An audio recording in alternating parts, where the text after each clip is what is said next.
in Chilean jails, even in the colectivo jails, you're in a room that's maybe 1.5 meters by maybe 2 meters, with 7 or 8 beds stacked up, sometimes 5 levels Oh, of bunks, and that many people in that small space, with everything to deal with, from the music to the farts to the foul language to the loud television, whatever else. I mean, you are there suffering with those people, and only one toilet for up to 50 people.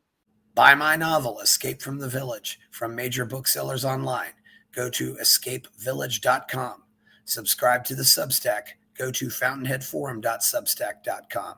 Support the forum. Go to buymeacoffee.com/fountainheadforum. Thank you.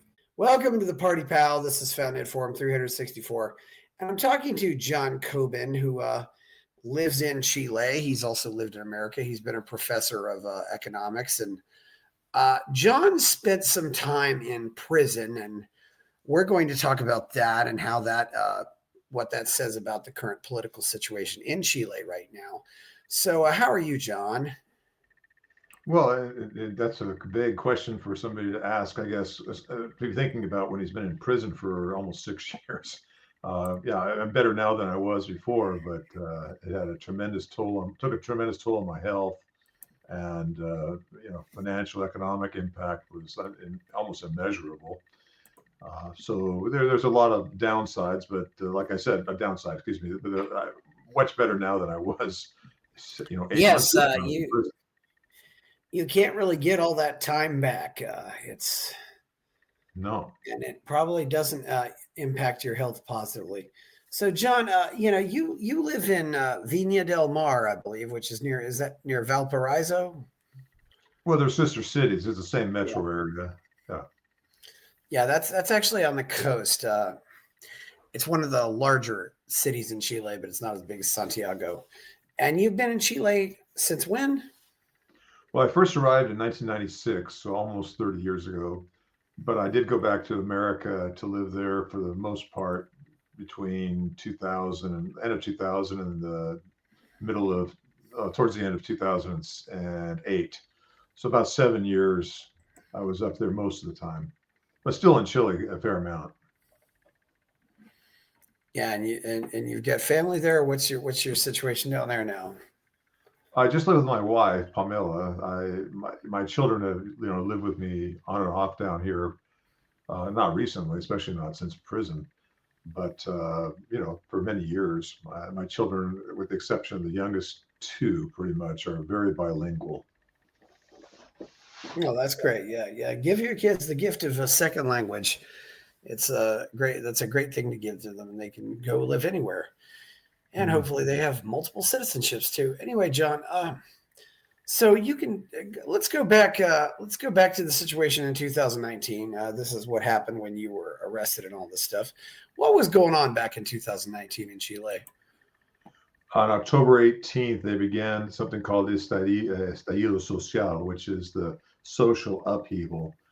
And that date, the 18th, was the day when Presidente Virela, in the 1950s, basically hacked off the Communist Party supporters he had after he got elected, and used the communists to get himself elected, and then booted them out of his cabinet. And the communists have always hated that fact, and so on October 18th, they chose that day to begin looting, destroying, burning in a form I couldn't even ever imagine. 118 metro stations affected. I think 15 of them were completely burned down. Couldn't be used for many, many months. And the NL Tower, which is the founder or the owner of the metro line, its skyscraper was put up in flames. Mm-hmm. Many other buildings were burned, government buildings. I think there were 60-something government buildings, many big supermarkets. And there were rioters going around the streets just destroying things. The only reason they stopped was because of COVID. I was in jail when that happened, but it was a tremendous upheaval. It was unlike anything I'd ever seen in my life. And this is referred to on Wikipedia as the social outburst. And you can call it started with upheaval. or estallido or estallido social, and this was, an increase in the metro subway's fare and cost of living, and just a lot of things, and Yeah, it went up like protest 1 against cent or inequality. I mean, it was basically the standard socialists, right. and there was no centralized leadership on this side, although one group might be called the Primera Linea, Hmm. which is and there's also anarchists. I mean, something like the Chilean version of Antifa, I guess, is what you could say, right? Antifa, right? That's right. They were the ones involved. The metro fare went up like it was either 1 or 2 cents for a ride, so it was minimal. But it was just the excuse that was used to cause chaos and destabilize the Pinochet regime government, which is sort of a central left government at the time. Yeah. So these protests were happening, and at least, and granted, I'm looking up Wikipedia, just says this all started, and a curfew was declared on 19 October, and just so tell us what happened. So I think we've got the background here, right? So what happened for you then? How this impact your own life? Well, yeah, a number of us who have more libertarian or Christian principles and want to help our neighbor, kind of thing, or show love for neighbor, were willing to go out and help the police defend against the mob violence that would show up in town. And November 7th and 6th, the left, mainly communists, but also a lot of other rabble and low lifes, would come around and just destroy things. And they were going to come into Reñaca, a little town. It's kind of a part of Viña del Mar in the north end, and a nicer part of town. And so on a few days beforehand, as I think I mentioned last show, I showed up with 350 yellow jackets. They were kind of like the yellow vesters that were Yes. being in France, right? And so we were there, willing to put a buffer between ourselves and these horde of people. It wasn't much we could do against 5,000 or 4,000 people that were moving through. They all brought backpacks full of rocks and other incendiary devices to burn things down. And we were going to try to do our best because the government put 15 carabineros, that's the cops, on the street. And that obviously wasn't going to do much either. And then they took off their uniforms so they could blend in. A few of them stood out there in plain clothes when we were there. When I went out the next time, I was alone. I thought, we heard the call to go out, but it was canceled, and I didn't get the message, and so I was there alone, and that's when the trouble started for me. Yeah. So tell us about some of this trouble. Yeah. You've got your own Wikipedia page from this. I noticed. John Well, Cobin. Yes. I'm afraid I'm famous all over the place for many reasons, and yeah, the left writes that gibberish, nonsense, poppycock, malarkey, whatever, make up all sorts of stuff. I go on sometimes to try to correct it, give them some data that's accurate. So there's a Yes. little bit in there that might be accurate. And Reñaca is Reñaca. Yes. I just Correct. couldn't even Yeah. look that up. Yes. Yeah. So, well, I was called by the left a white supremacist, a racist, even though I've got my favorite professor in the world was Walter Williams, who was black, and my wife's Latina, and I wrote articles in favor of Haitian immigration. They're all black, and I also have never been a racist in my life. I've got children, married, but they're very blonde. But their wife, one wife, Anthea, is very black. Like she came right off the boat from Africa, from the slave traders, and still maintains that genetic complex. Don't care, still love her. Same with my daughter who married Jordan, who is very black, lives in South Carolina. Don't care. Doesn't. It's not an issue for me. But anyway, I've been called Yes. a white supremacist and a profligate from justice, and a person who stole money from people at Gold Schools, Chile, and I mean, a lot of lies. They just do that down here. It's just part of their game plan. Just tell lies. I'm used to it. I've been in this fight as a libertarian for many years, 30 years at least, and I'm used to having eggs thrown at me or whatever else they can do. And I just don't care anymore. They can do whatever they want. I'll just keep telling the truth. Yes, I guess this is what happens sometimes when you. It's kind of the sacrifices you make when you go out and you have to go out here and fight these fights. It's Yeah, well, nobody believes them, by the way, except for a few people on, I mean, a bunch of people on the left. They're just preaching to their choir and nonsense. But people who know me or my wife or my children, I mean, they know it's all a bunch of nonsense. I am a member of the League of the South, proudly, but the League of the South is not a racist organization, although the left accuses it of being yeah, that. That's about the closest thing they could get. different people join the League of the South for different reasons, John. You know, but anyway, so what happened? You know, how'd all this happen? I want to go over this again. You know, let's pretend I Okay. don't know anything about Well, this yet. well, I went down there not with the intention of shooting anybody, and I didn't actually shoot anybody, as we found out later. But I do have my gun with me, as I always had in the U.S. If you look at my website, policyofliberty.com, and go to the criminal case button, you'll see all sorts of evidence there. My former concealed weapon permits in the U.S. There's also other images of my weapons registrations here in Chile. I've been a law abider, although as a libertarian and as a Christian, I don't think it's right to have to register guns and all that. That's a different, beside the point. But I haven't been disrespectful or rebellious of the current law. And that day I had my gun with me because I had the license, which you can see on my webpage, to transport it in my vehicle. And the gun club was just a block away or 2 blocks from where this all occurred. It was closed that day, and they made a big scandal out of that. But people in Chile, as long as they have a credential with a gun club, can always have their gun with them because they're always welcome in any gun club in Chile, no matter where they go. So gun club members routinely have guns with them. It wasn't just me. It wasn't unusual. But at any rate, that was a big stink for them here, is that I had a gun. In the U.S., I carried it under my suit coat for 10, 15 years. I mean, I routinely had my 9mm with me all the time. And as a libertarian, I believe in the Second Amendment on guns. Although in Chile it's very different, very limited, I still did everything I could to maintain my ability to have our firearms to protect me. And thank God I had it this day, even though I went to jail for it, because they would have killed me otherwise. And as you know, it's better to be 6 months in prison than 6 feet under. Yes, well, better. They like to say better to be judged by 12 than carried by 6. Yes. Yeah, well, that's also, I've heard that one too. Yeah, unfortunately, here it was 6 years because of the lies they put forward. But at any rate, in that day, I was down there and I was looking to find those yellow jackets again. There were the 350 that I mentioned before that were a few days, I think 3 days earlier on the 7th.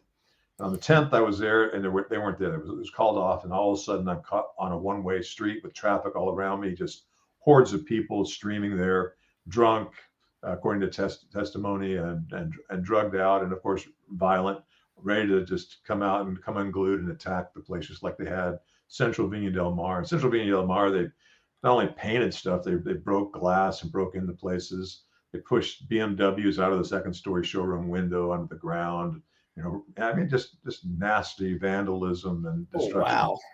Yeah, no, it was a very serious time. I mean, they burned down many Catholic churches, Yeah. many other. I mean, it was a very, very terrible time in Chile to see what the left does with violence.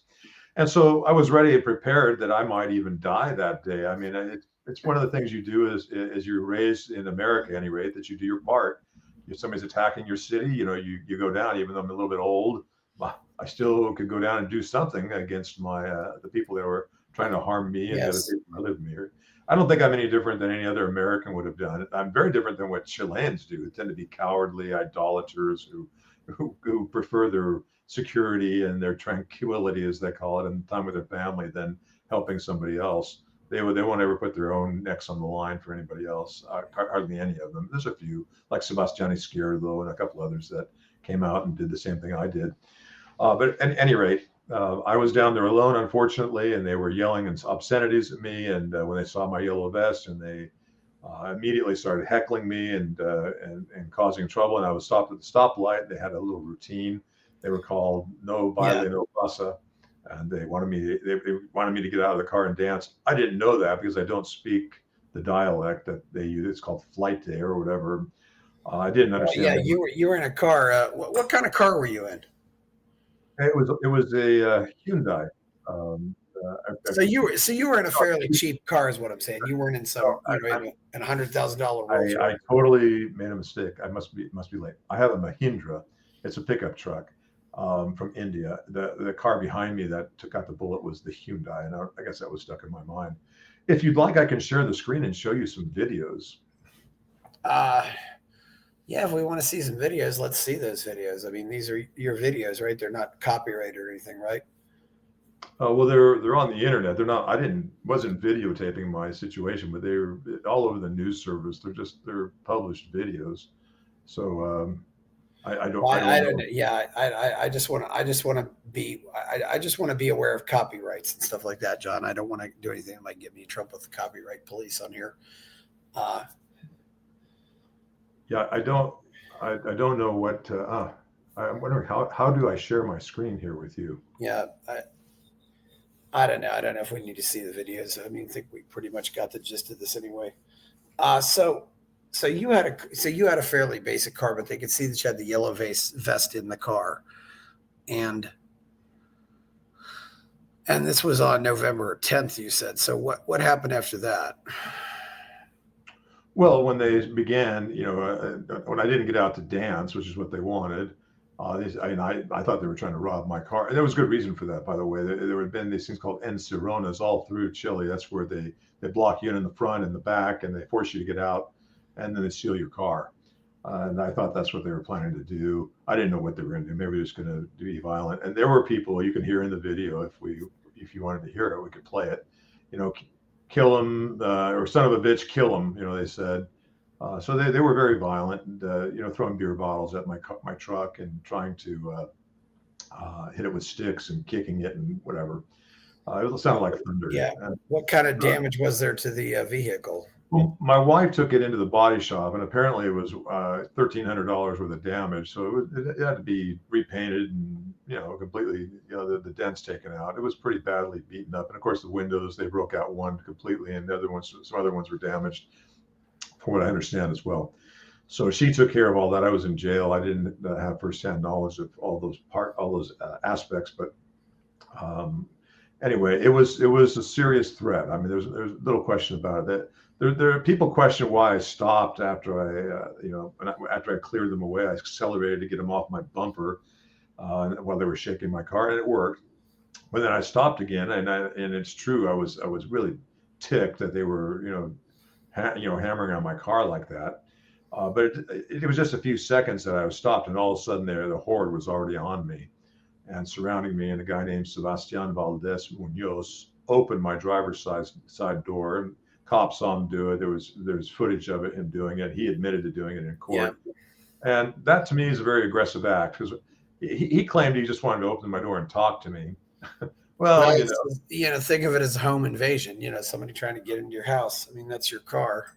Well, people who are beating on your car and calling you and threatening to kill you and stuff, and then they open the door. You got to presume the worst. And so I already had my gun out. I'd shown them my pistol and said, "I'm serious. I've never had to present my pistol, by the way, in public before that. All those years in the U.S. carrying it."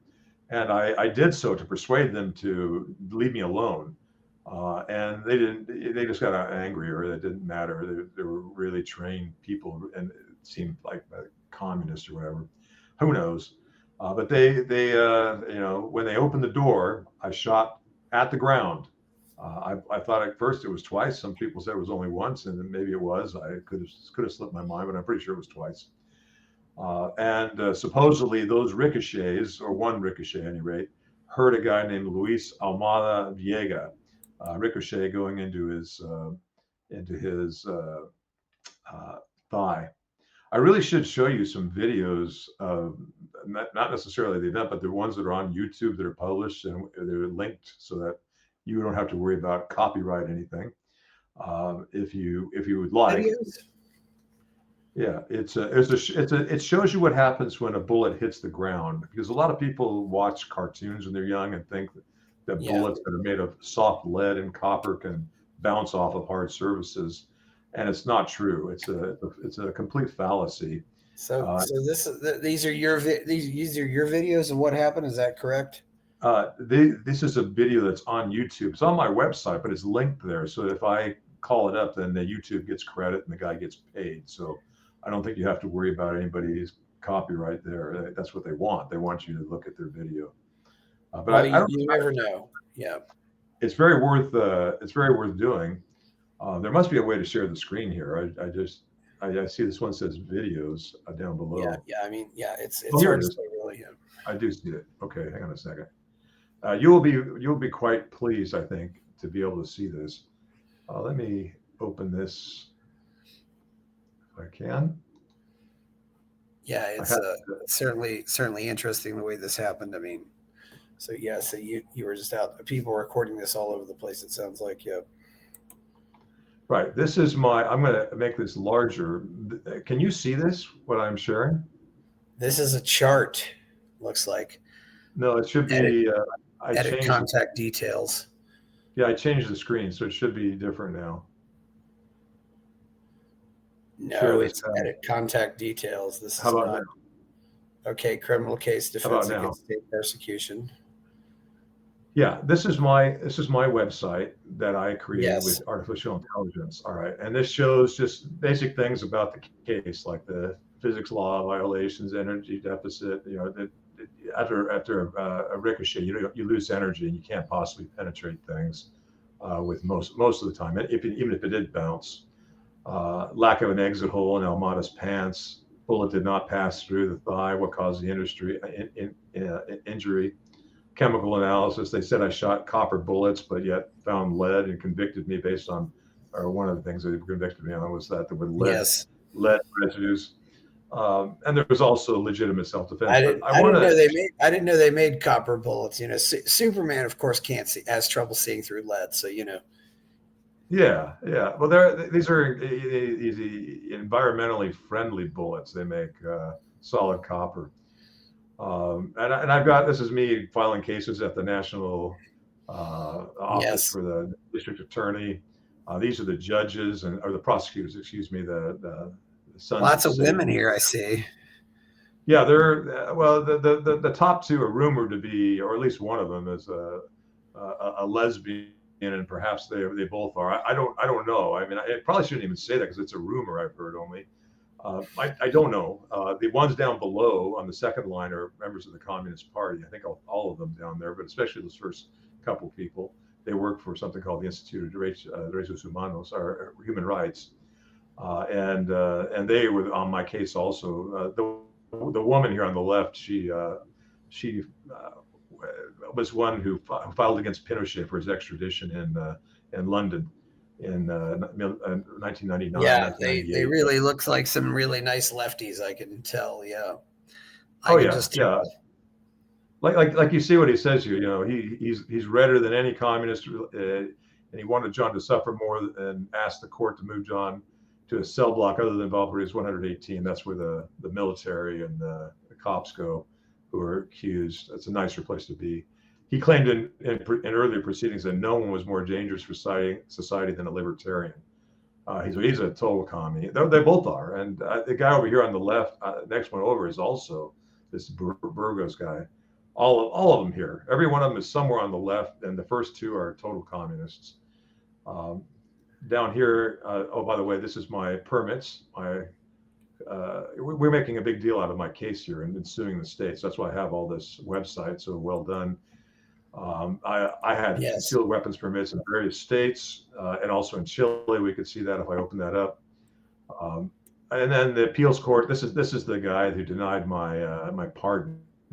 He's another hardcore leftist. He also said, just like the appeals court, that I have to be denied parole or pardon because of my beliefs, values, and attitudes gained in the United States, and my eloquence. So those are the reasons why I have to be kept in prison, just like North Korea.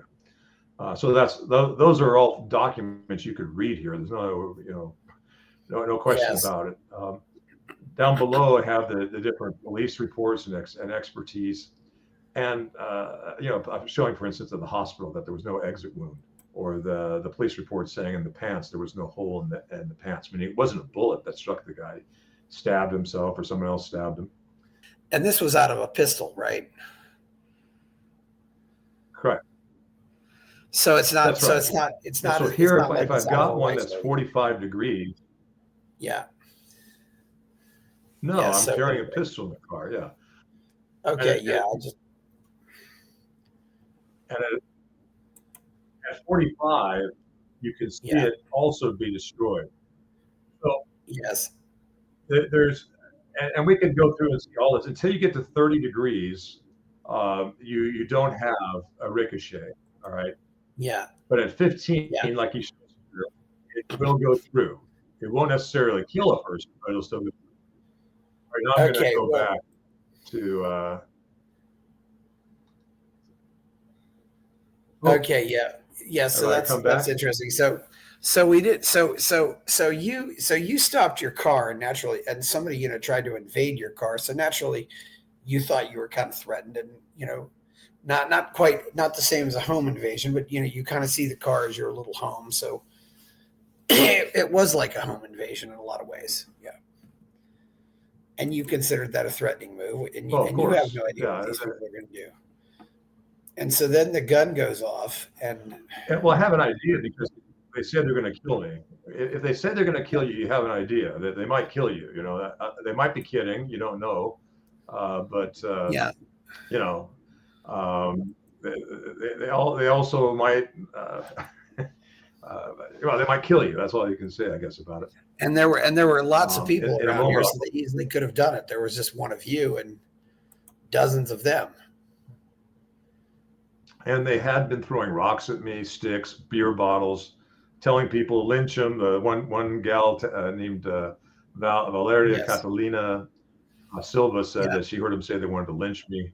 So I mean, there was it was a pretty good indication they wanted to do some violence against me. That's without any question. Yeah, and you could have gotten killed. And did you have any injuries from this, or what happened?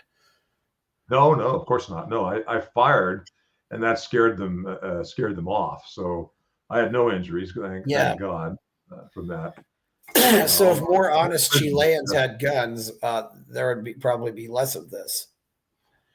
Of course, yeah, and that they believe the leftist lie that if you just disarm most people and just leave criminals with guns, life's better, or the police with guns, life's better. What is the general attitude toward guns in Chile?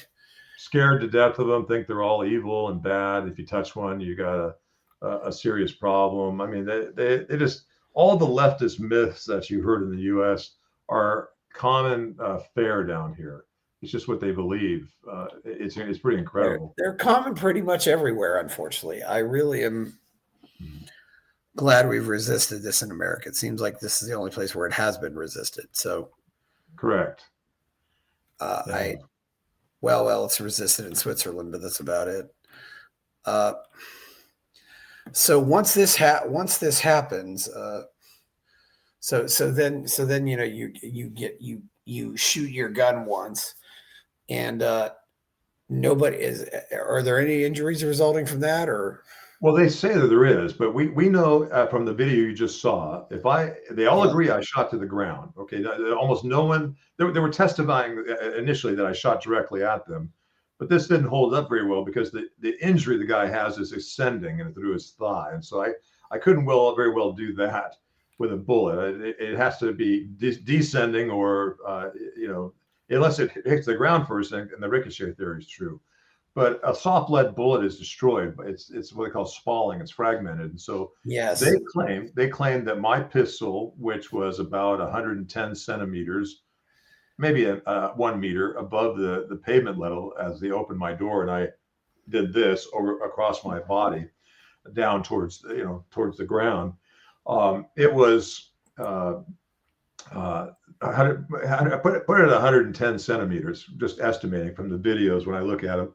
His injury was at 75, and he was 3.43 meters away, which is not true either. If you look in the videos I got on my website there, he's nowhere to be seen there. He was at the bumper, and he was definitely at the scene, but he wasn't where the carabineros and the cops said he was. But yeah, supposedly I had a ricochet angle that was sufficient to bounce off the pavement, the hard concrete surface. And if it was at 70 degrees, you know the bullet's totally wasted. If it's 22 degrees that I'm shooting, that's my angle. It would hit his foot. So and then it would have to bounce up at like 80 degrees to hit him in the thigh, and then it'd have to turn in midair so that the canal injury through his leg would be 12 degrees. It's worse than the JFK theory, the magic bullet.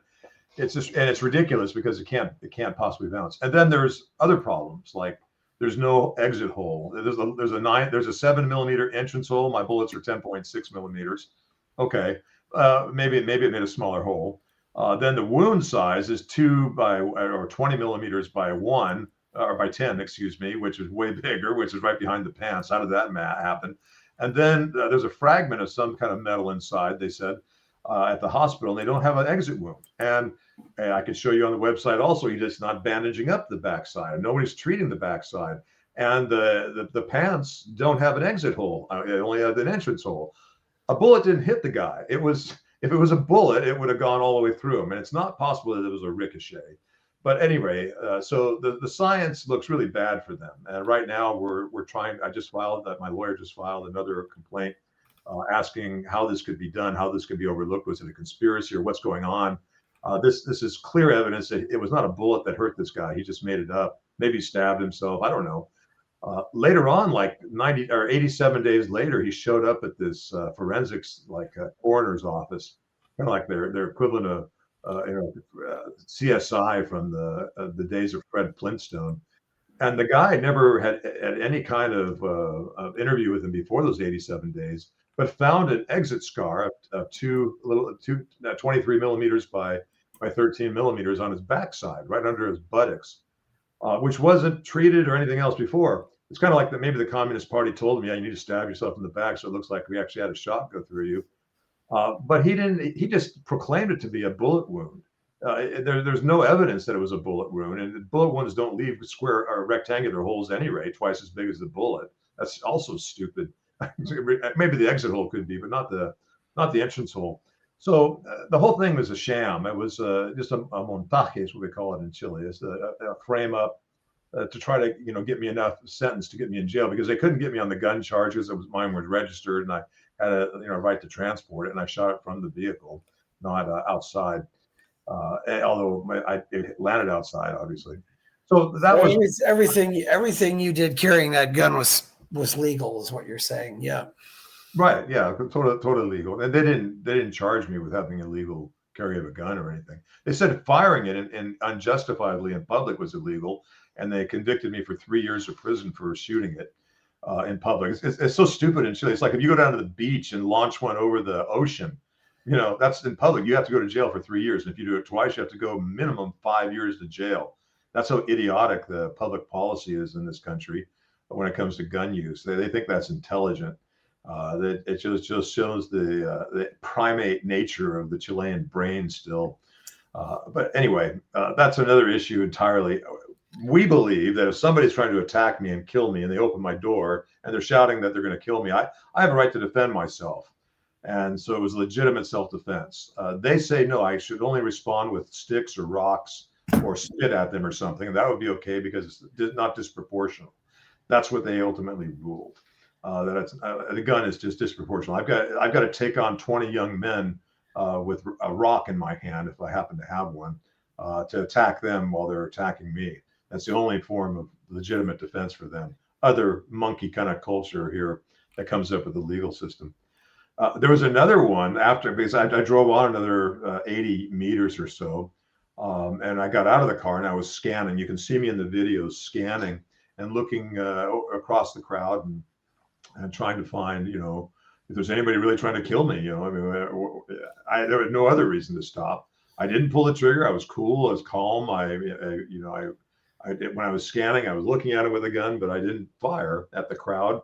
And I didn't see anybody, and I was going to leave, and all of a sudden, a couple of apes ran up and they started throwing rocks. I had at least two or probably three. Yes. You can see in the video coming. The rain of rocks coming at me. So the one guy nearby, I opened up again. 2 more shots near him, towards him, not directly at him, but ricocheted off the pavement into the corner. But they claim that one of those went 52 meters, bounced off the pavement, and then at a 2-degree descension, and then it ricocheted up at 15 degrees, which is physically impossible. A ricochet cannot be more than the angle of incidence. If it's at 2 degrees, it can't be more than 2 degrees. It's like Newton's law, or a billiard ball would be the same, right? You don't shoot at 45 and come out with a 90-degree rebound or ricochet off the wall of a pool table. Yeah, it could be less, but anyway, bullets ricochet. If you remember when Ronald Reagan got shot, the bullet actually had ricocheted off the outside of the car and went into his chest. It can't ricochet more than it's more than 30-degree angle, as you just saw in the video. Yeah, it's just physically impossible. No, all bullets are either lead or copper, and they're unable to ricochet at steep angles. It just cannot happen, and it cannot happen at more than the angle of incidence. So what happened after the shooting? Yeah, well, I was just gonna say quickly that the radiator one with the car was also quite interesting, because not only does it defy physics, but supposedly it went into a radiator and left a hole 2.5 centimeters wide, although my bullet was only 1 centimeter, a little over 1 centimeter wide, then penetrated the liquid inside and the other side of it, and then went out and left a horseshoe-shaped hole in the gearbox and went inside and disappeared. They never found any bullet. You think if it goes inside a gearbox, there would be a bullet there, right? No, they found some dust from lead, but then they determined that I shot an all copper bullet and said, well, that's how it penetrated or something. But then they used lead as how can copper produce lead? And crazy. And also the hole is not smooth. When you shoot through a bullet in metal, it's smooth going in because it doesn't come back out. But the hole is rough. The edges were rough, like somebody had stabbed it with something like a big, pick or whatever, and then pulled it back out. And the pulling it back out makes the hole rough. So it was another sham. It has nothing to do with me. The guy kept his car for 2 months before he reported it. He had all the time in the world to do it. And he later sued me for $18,000 for his radiator, which he's going to lose completely, that one. And probably car radiator costs $18,000 in Chile. It's expensive one. It's a 1998 Hyundai, 2 tones, mostly Bondo.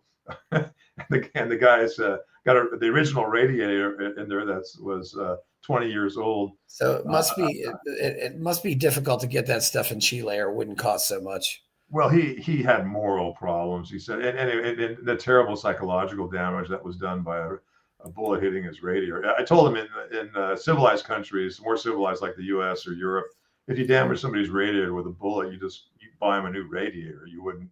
But my bullet didn't damage his radiator. There's no way the ricochet could have gone from 2 degrees angle of incidence to 15. It's physically impossible from Newtonian physics to do such a thing. And they didn't have a forensics guy. They determined that it was some cop that deals with stolen cars or writes tickets or something.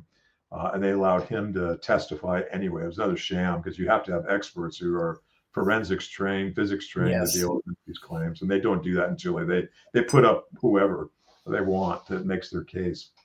So those are the main charges. What we know I'm not guilty of, but yet, I went to jail for them, and I was there because of those 2 false charges. I was initially condemned to 11 years in jail, convicted, and then the Supreme Court decided I didn't really have any intention when I fired at the ground to hurt anybody. And so they reduced my sentence to 6 years, 26 days. And 3 years, 26 days of that, or 25 days of that, were these 2 incidents of the radiator and the thigh wound. I wouldn't have gone to jail at all as a first-time offender if those things hadn't been added. And the prosecutors, the communists, knew that, and that's why they had to invent those 2 stories. Was this person hospitalized or not? Well, he went to the hospital, and the fatty part of your thigh, inside your thigh, that part of the thigh was really injured, and towards the center of the leg. And there was a wound there that they treated. It wasn't bleeding much, and they let him go. Right. So, What was his did it impact his ability to walk for any long term, or is he claimed, he get the licencia, they call it. He didn't have to work for months afterward because he claimed it hurt and all that. It was a scam. Also, he used whatever he could to get off work and made these outrageous claims. He never went to the follow-up treatment. Said he was too poor, couldn't even afford the bus fare to go to the hospital and get treated. So he had his sister come over, who's a licensed, some kind of LVN nurse or whatever equivalent, and she put his new bandages on. Looks to me like probably never had much of a bandage. I got a couple of pictures of his bandages on there. It's just a total charade, the guy, and he just played the system. He is a poor guy. I do think that. That's why the Communist Party put the lawyers up for him. But he lives in a very poor section of Valparaiso. So maybe somebody offered him money to do this. I don't know. I'm just speculating, but it's kind of strange, because you can imagine somebody, it's just like the Bolivians that haul drugs into Chile because they only make $200 a month where they live. You get offered to swallow in a plastic bag, cocaine or whatever, for $1,600, and you make that in 2 hours. It's a pretty big temptation. Yeah, you mentioned people actually swallow the cocaine, then shit it out. It's kind of wild, but yeah, that's what they do. I think that'd be harder on your stomach, but oh well. Well, if it opens in your stomach, you're dead, obviously. So it's got other problems. But no, I was in jail with people who did that. That was they're just poor people. They're they're trying to make ends meet for something that shouldn't be a crime in the first place. It's just one of those terrible things that as libertarians we realize the state does to us. So you were arrested when this happened, right? And then who else was arrested? Went home, didn't have any idea I'd hit anybody, and I actually didn't. But when the cops came up, they told me that somebody was bleeding. I said, "Oh, that wasn't my intention." Tell them I'm sorry. It was just I shot at the ground to dissuade them, not to hurt anybody. And that of course, it was never heard in court because I wasn't allowed to testify. My lawyer made sure that I took the fifth, but they just taking the fifth is a presumption of guilt. So it was a mistake. My legal defense was a mockery of what lawyering should be. A lot of Americans feel the same way. Did you have a public defender, or hire your own lawyer, or what? I've had both, and before in court I had the public defender, and that was agreed on with my private one. I think I was on my third private one by then. The lawyers here know nothing about ballistics, don't know what to ask for. It could have easily proven the case if they just read the report and showed I didn't have an exit hole in the pants. There's no exit hole in the pants. There was no through bullet, like they said, because they claimed the bullet disappeared. The bullet disappeared. It went out the backside of his pants, but yet there was no hole. So how did it go up the backside of his pants? So they didn't even read that. The lawyers are really low class in terms of their intellectual ability and their thinking ability, most of them. Although I've got one now that's suing the state, which is actually pretty smart. So we'll see. There are exceptions to every rule, as you know. Well, there's certainly that case, in America, where you certainly see plenty of people firing their guns. So how'd this go? How'd this trial go? What can you tell us about what happened here? Yeah, we were all very favorable during the trial because the chemical evidence was in my favor. The fact that they didn't have correct drawings, they weren't able to identify the spots of the ricochets. They weren't able to put together a cogent theory about anything, really. The police, one police agency said I was 1.6 meters away from Almada. The other one said I was 3.43 in a different direction. How do you get that much of a difference? Well, because the test, they had 6 false testimonies, actually 5, I guess you can really say, who all had the same wrong story. That the Almada guy was right next to my pickup truck bed, that I got out of the car the first time, that I looked her straight in the eyes, even though they couldn't identify or say how tall I was or what color my eyes were, or a number of other things, that I directly fired at him, and they tried to explain that he lifted his knee. By lifting his knee, it made the ascending wound, which would actually make it worse. It makes it, it's not. It wasn't a cogent story. And then you look at the videos and he's not there. He's not next to my pickup truck. So The second police department decided, no, that's not true. That all those 6 liars or 5 liars are lying. He was not there. They were all coached probably, but nobody cares that they're coached either. Probably the district attorney did that. Just got all these people to lie. But anyway, the judges threw out all the scientific evidence and just believed those 5 witnesses, that I was there, that I attacked it, intentionally tried to shoot him at 1.6 meters away. Remember, my arm is 1 meter, your arm is 1 meter, and the gun barrel is going to be another 20 centimeters beyond my finger. So if it's 1.6 meters, there's only 40 centimeters, which is, talking about that distance. So they did some scientific analysis, study that there would be like a burn on the clothes, from the flame comes out of the barrel. Couldn't find any of that. It wasn't there because it didn't happen. I shot at the ground when he opened the door, and you can see it in the video. If I were to show you to you now, you could see it. The door's open, and they're attacking, and I shot at the ground. So nobody was in front of me or anything else. So at any rate, the other cops had to change the story, but they had problems too because I couldn't get the angle the way they wanted to. So they said that I shot from my door being closed, but the window down. And there's videos on my website that show the window was up. He opened the door, and I shot when the door was open, not leaning on the open window to get a little higher, a few more centimeters higher than I actually was, the muzzle of my pistol. So they all had these conflicting, ridiculous stories that were concocted and showed malice. It showed like they intentionally knew that they were getting after me for something I did not do, where they were going to make it work for them so that I was convicted in one way or another. Yes. Mm-hmm. That's what happened. Yeah. Were they trying to were they trying to, put an ideology on you, or was there, because it sounds like to me, you were fighting all these communists, and communists are pretty miserable, but they're also pretty well organized. And when you get them together like this, a lot of things can happen. Bad things can happen to good people.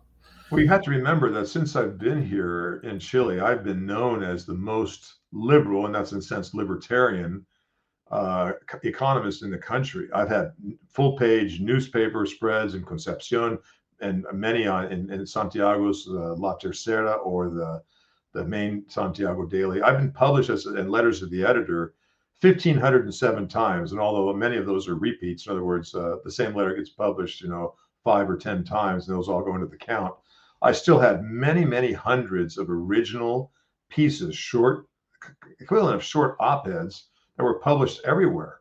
I'm well known in Chile. And then I have sites in which I teach. I'm also a Baptist pastor, and so I preach online still to this day. I have plenty of opportunity to express my views. And I was well known as a libertarian. And so there's even a video of me holding up my H&K, Heckler & Koch 45 caliber weapon in the video, saying, if it comes down to it, you're going to kill me or you're going to kill us, then we're going to shoot back. That's what I said. We're not going to be aggressors, or we're libertarians, but we're not going to let you just trample on us. And so they had all that against me. They knew who I was. I'm a well-known figure in Chile, especially now among certain groups, many on the right and many on the left. So yeah, to have me in their clutches was what they wanted. That's true. Yeah. Did these people who stopped the car know who you were or not? No, they wouldn't have any. I won't think so. Anyway, they shouldn't have had any clue. Okay. Yeah. What happened to your car? It was repaired, so I still have it. Okay. Oh, you still have it. That's got some stories to tell. Right. Yeah. I can't afford a new one. I mean, Were you hurt any or anything like that, or not? Hurt? No, as I said before, I wasn't injured at all. And nobody was hurt. And nobody else was hurt, really. No, well, they had the guy who auto-inflicted his own, or somebody hit him with a screwdriver or something. I don't know, but no, there was nobody else that was hurt either. Okay, so what else happened at the trial? Tell us about the trial, when the trial started. Well, there were some liars there. Some of the cops made up stories that just certainly were true. They conflicted with other cops who were eyewitnesses undercover. That was sort of interesting to hear, and it was terrible. I mean, have somebody lie, and you understand why you have a 9th commandment and the 10 commandments of not bearing false witness. I mean, it's my life on the line, and there's somebody just telling a lie, and he's a Yeah. cop, a guy named Uribe. And there are others there who also gave some strange evidence, but the great majority of the evidence that was presented, I think, was favoring me. That there was no assault on my part. I didn't go after anybody intentionally. I just tried to dissuade people from attacking me, and nobody denied that they attacked me. It's just that they said my defense was disproportional. In Chile, there's a stupid law again. If you get attacked with a knife, you have to defend with no more than a knife. You get attacked with a rock, it has to be another rock. You can't defend yourself with a knife. In the U.S., when I was trained for my concealed weapons permit, they told me don't show up for a fair fight. If they come at you with a knife, that can be in your chest within 9 seconds at 30 feet away. You need to pull out your gun and have it make sure the bullet's in the chamber, and you aim for the heart of the head so that you can't testify in the future, and you'll help and do a big service for law enforcement. Very different than here. And here it's a mockery of self-defense principle in Chile. And people don't know about guns. They claim stuff like for instance, the bigger calibers are only used by the military, a 45 or a 40 because it sounds big. Or they see an assault rifle. They call it an assault rifle. It's just a hunting rifle that makes that you can get at Walmart. That they look like assault rifles. They're made that way. They kind of look cool, right? But you know that if you're in the U.S. because you're in that. But here they're bringing in military grade weapons and they're smuggling them in from wherever, and it's just a bunch of nonsense. But they believe it because they're ignorant people here. So what happened? So what happened with the trial? You were on trial. Well, the trial was just a total. It was decided before I stepped into court. I mean, I didn't get to speak, and the lawyer said it was just so obvious. He didn't even have to go through to point out the obvious misgivings or problems with the case. Oh yes, he did, and he didn't do it. He just totally failed. So I was condemned at the maximum. I was convicted for 11 years as a result of they had to use me, as they call it here, being the poster child of the right, or a leftist scapegoat, because they needed to teach the right people on the right, and when libertarians are considered on the right here, a lesson that if we defend ourselves against leftists, then we go to jail. And it worked like a charm. There was a guy named Gonzalez Acevedo. 3 years later, there's a gun club member and didn't pull his gun out of his glove compartment when he was in Serona. They stopped him, in front of his car and behind him, and they killed him. He was trying to defend his wife with his hands instead of getting his gun out, probably because he knew about my case, and they killed him. So unfortunately, that's it's a very violent country, and it didn't used to be when I first got here, but it is now, and it has been for the last 6-7 years. Most people don't speak that well of violent countries, but yes. So what else can you tell us about the trial?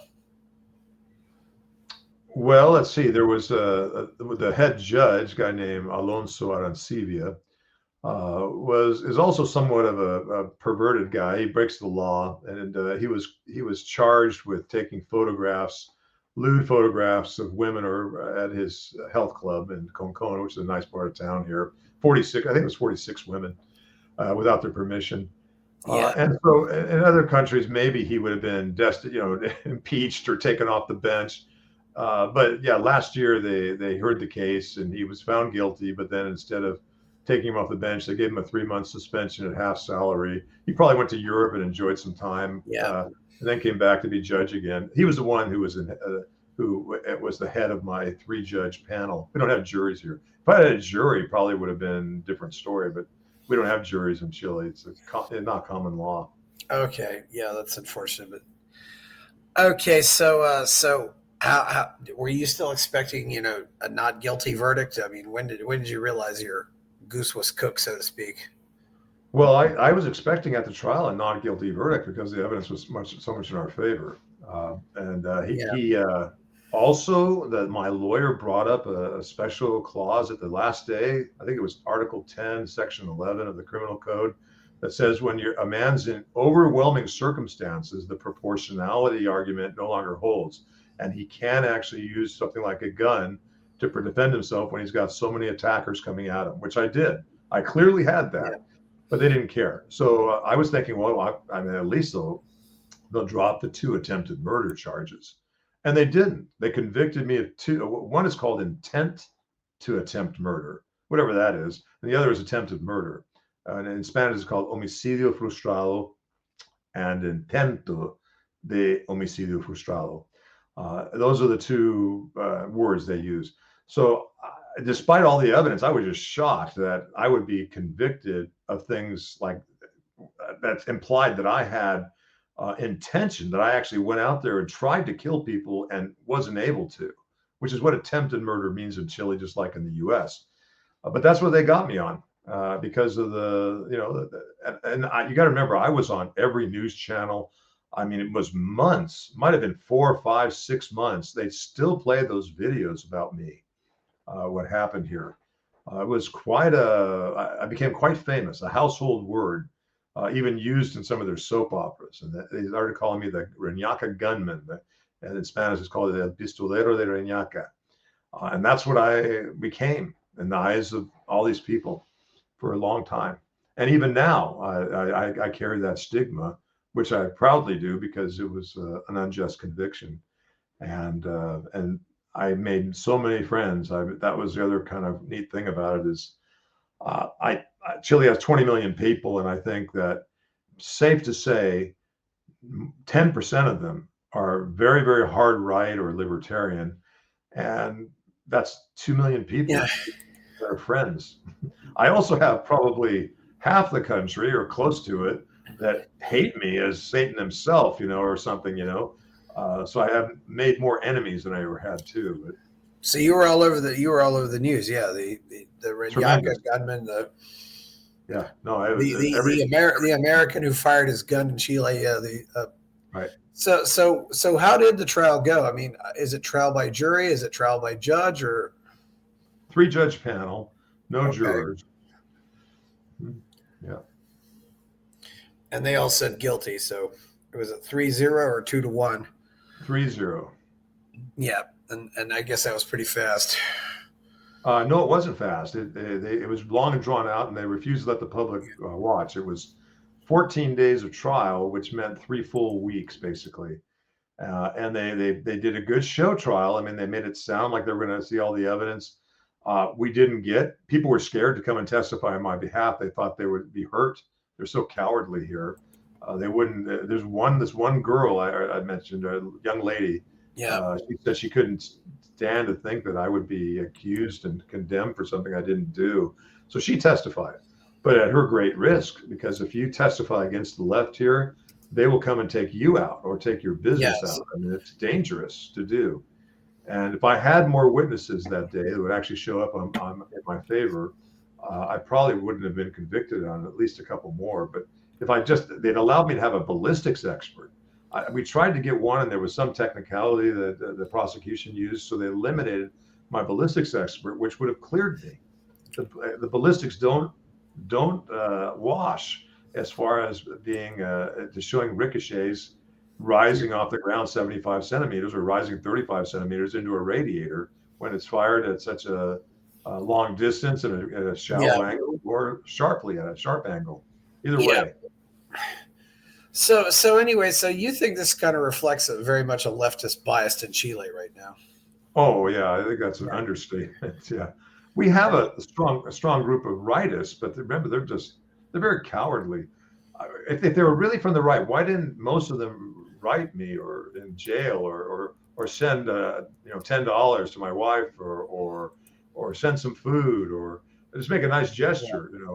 Why didn't they? Where were they? They were all scared. And I didn't come to your defense, which I find quite unfortunate. Yeah, but not to my defense. Why didn't they talk about it? No, this guy was really innocent. He was doing the right thing. Only one guy, Sebastián Izquierdo, and his father, got on the videos and their channels and defended me.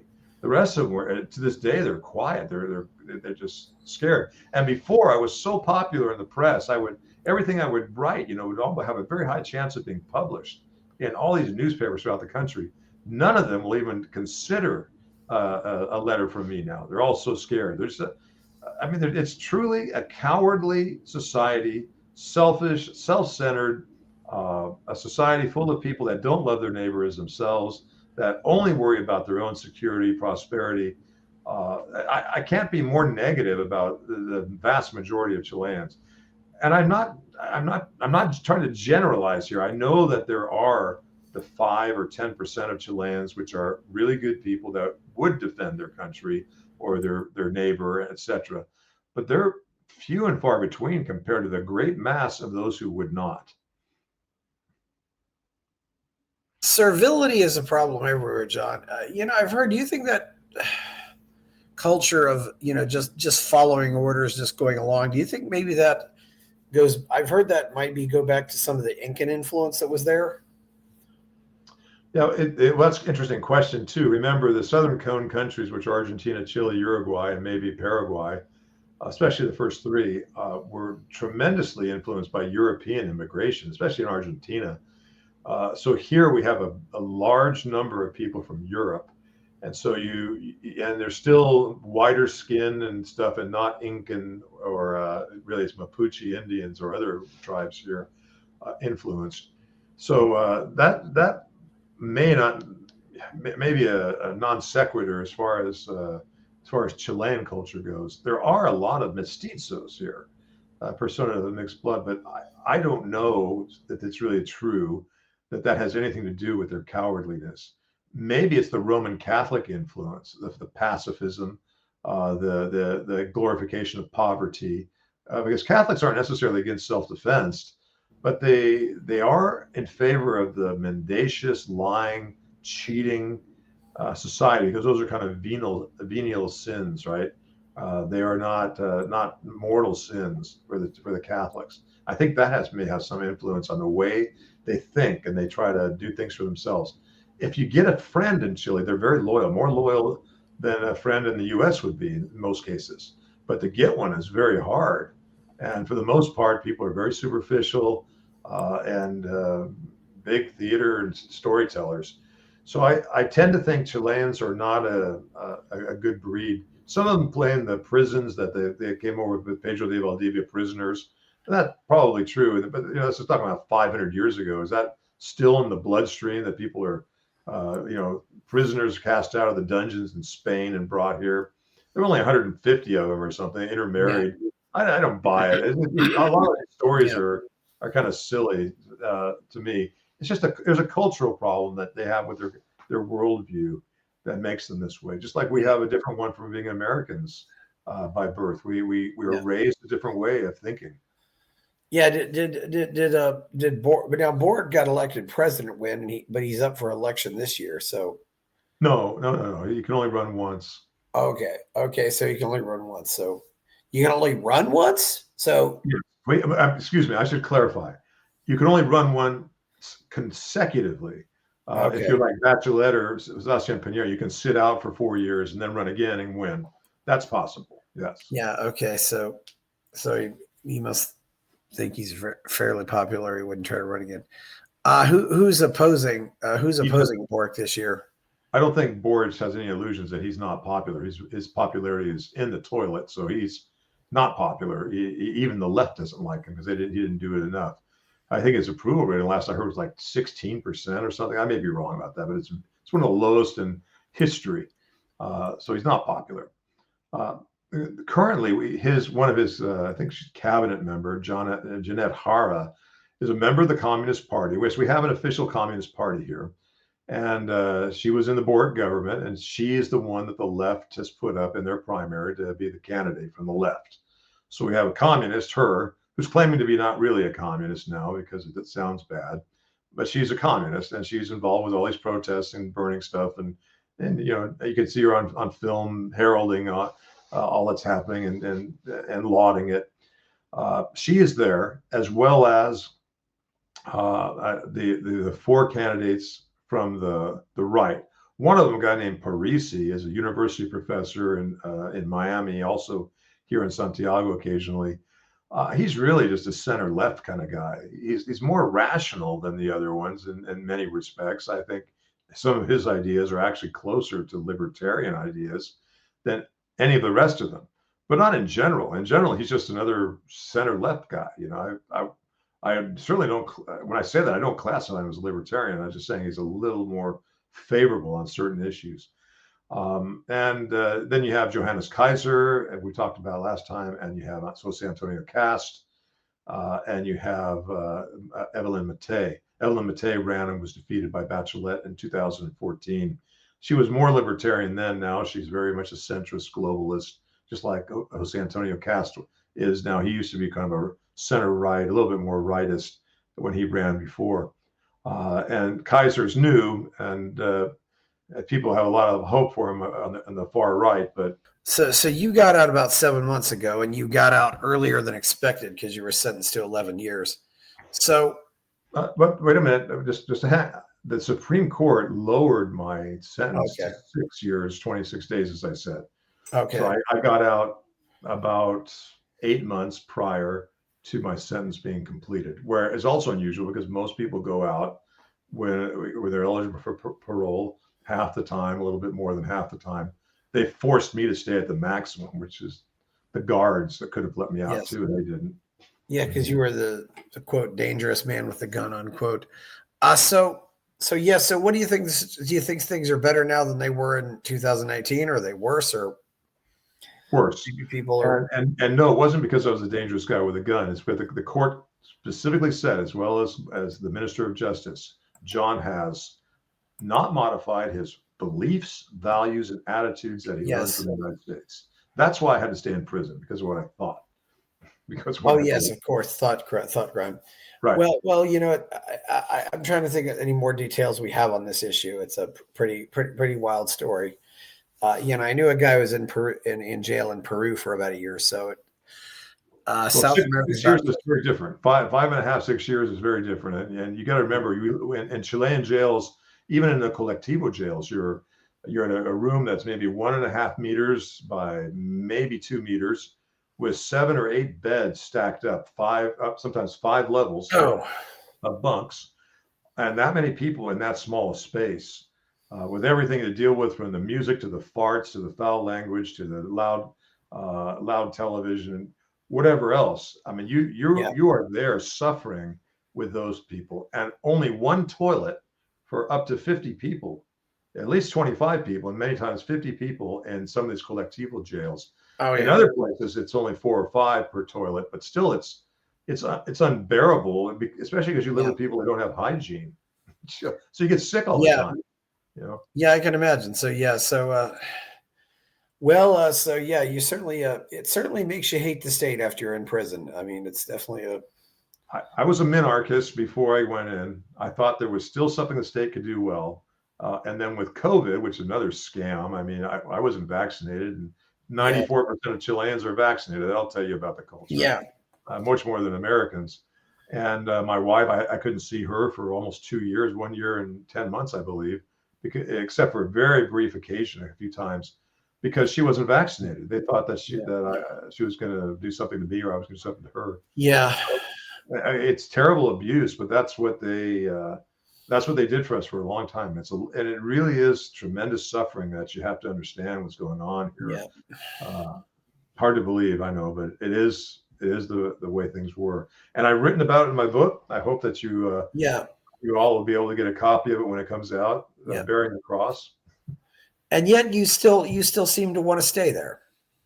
Well, that's not true. No, if I'm an Italian citizen, I used to be an American. I renounced my American citizenship in 2015. So 10 years ago, I'm an Italian. I became officially Italian in 2016. They proved it in 2017. I took the oath. Are you also Chilean? Yeah, also Chilean. Unfortunately, that's one reason they had against me. So I'm a dual citizen still, but I don't have to file forms for the U.S. or anything. I've never had anybody on here who renounced U.S. citizenship. So tell us, what was that like? Well, it's a little harrowing in the sense that, well, what are they going to do? America doesn't want you to go, and so they charge you exit fees. And I got in at the last minute, which meant the exit fee for me was only $1,700, where now it's maybe triple or quadruple that. And not only that, they do a final international wealth count, and they give you a tax of 30%, your international wealth. And if you don't pay it, they don't let you renounce. You're forced to be a citizen of the United States. That idea of love it or leave it. Well, this Well, is you doesn't apply really. this is one thing too. Why people are renouncing is America is one of the few countries that has income tax uh, taxation no matter where you are. I mean, if you're the Chileans don't care if you come to America and make money here. So anyway, well, that pretty That's much. not true either. The Chileans technically have the same rule like the Philippines and Russia, that a worldwide Okay. income, but you can get around it easier with But Chile. the point is, this is something that most countries don't do. There are very few. I mean, maybe there are less than 10 countries that have citizenship-based taxation, no matter where you are. True. Yeah, I think that's true. Here, it's not just citizen; it's permanent resident. You got a permanent residence card in Chile. You got to pay no matter where you earn your money, and most people don't. But Well, yeah, I think we pretty much covered this story, John. I don't know if there's anything else left to say about it. Do you think the prospects for Chile are pretty good, or I mean, overall, is it going to get better, or is it going to get worse, or is it? I mean, I think all of Latin America suffers from the same thing, and I don't think outside of another revolution where you get a guy like Pinochet to come in and put in people that are libertarian and they're thinking like Jose Piñera, you can have advances. You have continual degradations in the public policy that have led to what we've got now. You've got sheep-like people who don't read, that don't use much logic, that live the life by cheating and lying. It's very common here. People cheat their way through college and then are surprised when they know nothing when they get out, kind of thing. And then they copy the U.S. or Europe to come up with solutions to things. Things don't always work. There are issues like in every other Latin American country. It's not. I'm not just criticizing Chile. So until you have institutions change, like sending Baptist missionaries, for instance, to really change the way people think about fundamental issues like property rights, about lying, trust, to just basic things, contracts, uh, things will not get better here in that sort unless you have, again, the revolution that forces the left and the ignorant to be kept in their place. Then it might. Then you might be able to advance again. But I see very little hope under democracy from doing it. Democracy has been the worst thing that could ever happen to Chile, frankly. And being an anarcho-capitalist myself, I think states in general are terrible, evil things that only degrade society for the great majority. Of course, states like socialist states include it benefits tremendously a very small group of people. That's why they like it, right? Because they gain a tremendous amount at the expense of others. Interventionism in general is like that. So Chile is plagued with interventionism.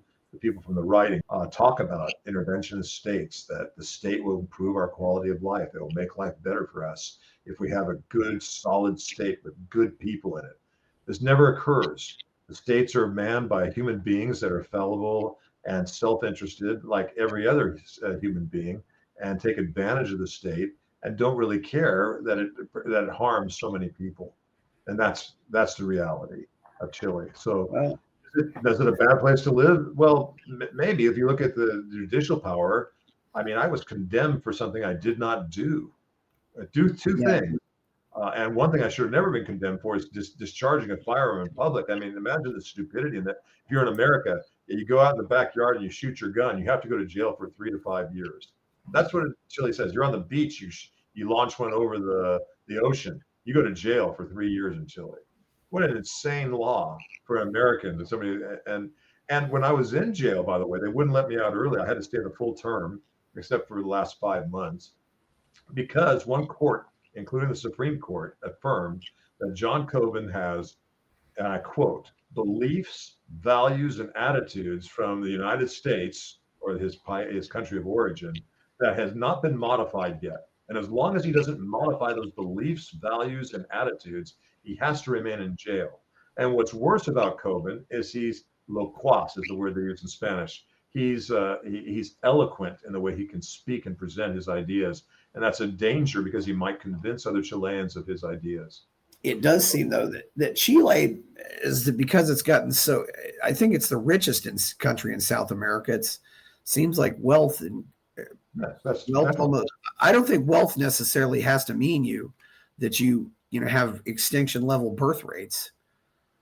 No, well, we have immigration to supplement it. Remember, Chile makes its money primarily from copper, as well as a little bit from wine and lumber and salmon and things like that. But the copper prices have been high, and Chile produces 36% of the world's copper, and that's a lot. And then they sell a lot to China. Yeah, China that is is. a trading partner than the U.S. So Chile prospers through its natural resource production, although the individuals are not very productive here. But it has many cultural problems. The level of mistrust or distrust between people is so high that it causes all sorts of problems with relations and human relations and families.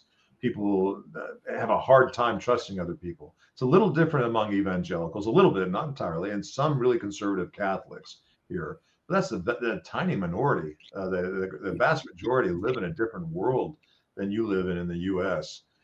And this really affects whether people are willing to have children and get married or have any kind of relationships, like even a sexual relationship outside of marriage is a problem, and so people avoid it completely. Yeah.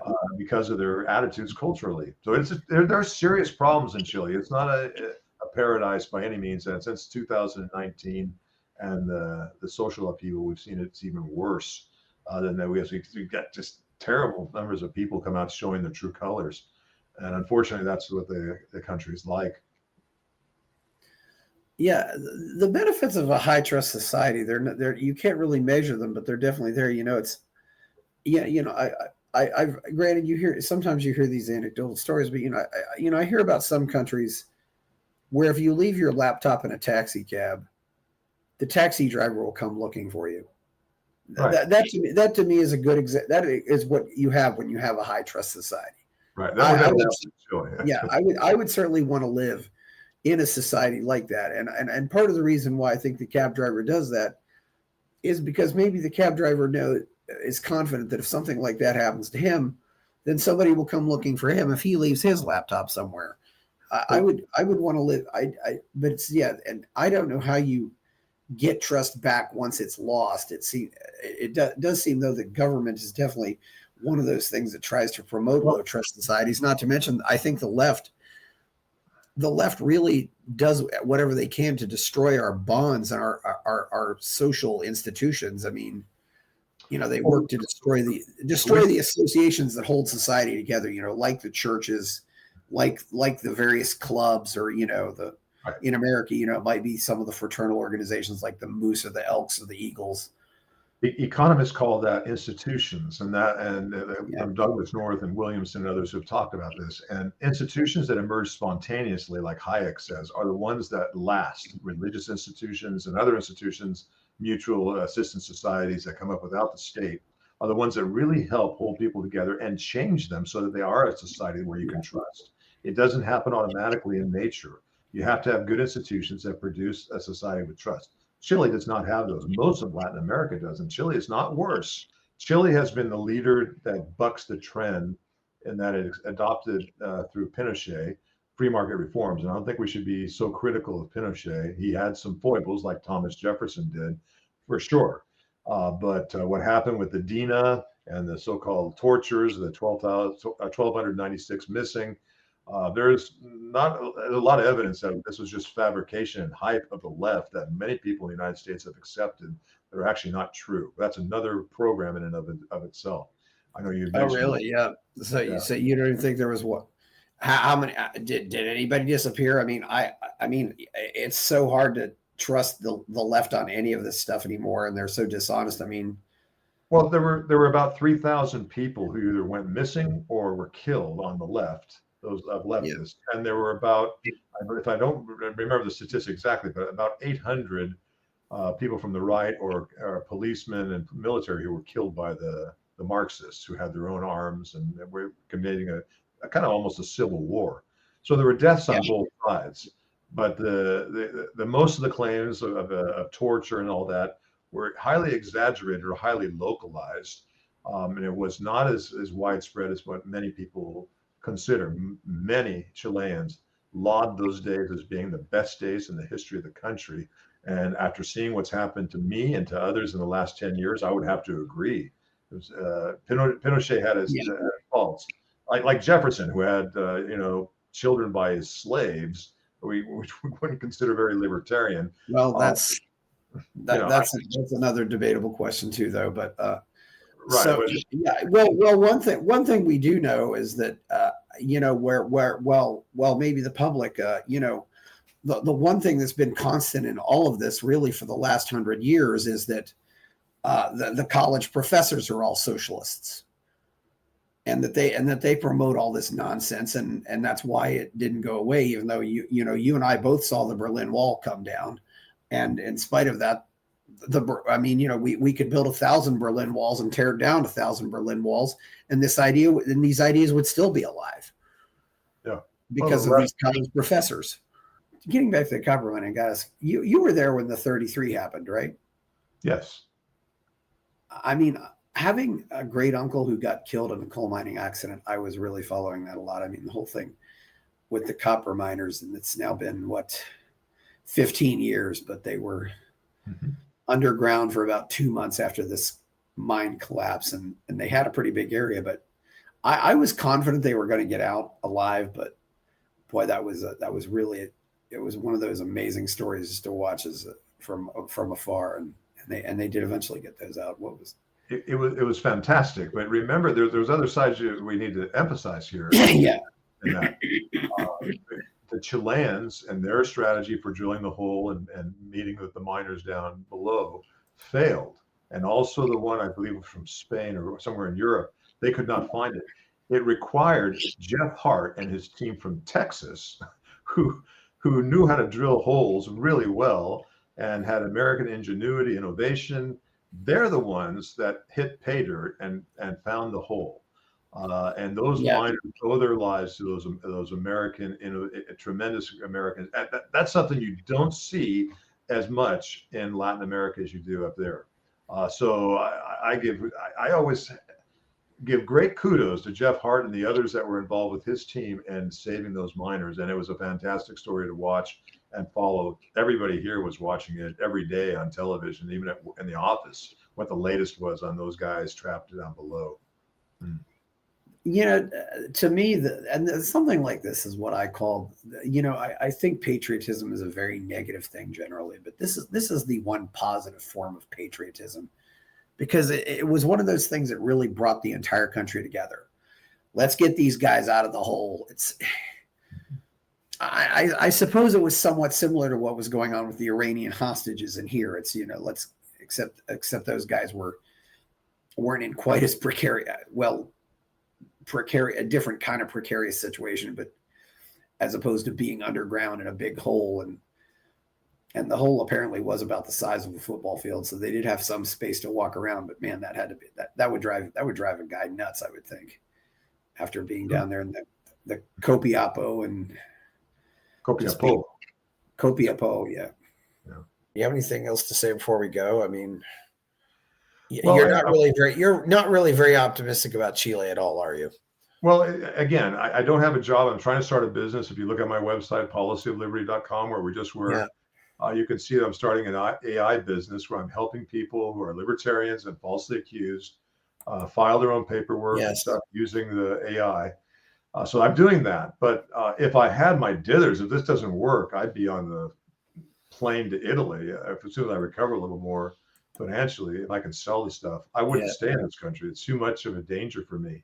However, if I can get acquitted publicly after all this and get exonerated and get paid by the state, if that actually happens, or we go to Costa Rica International Court and they tell Chile they have to do that for me, it might be different then, because then not every crime puts me back in jail, and I'm not a repeat offender, and there are other consequences.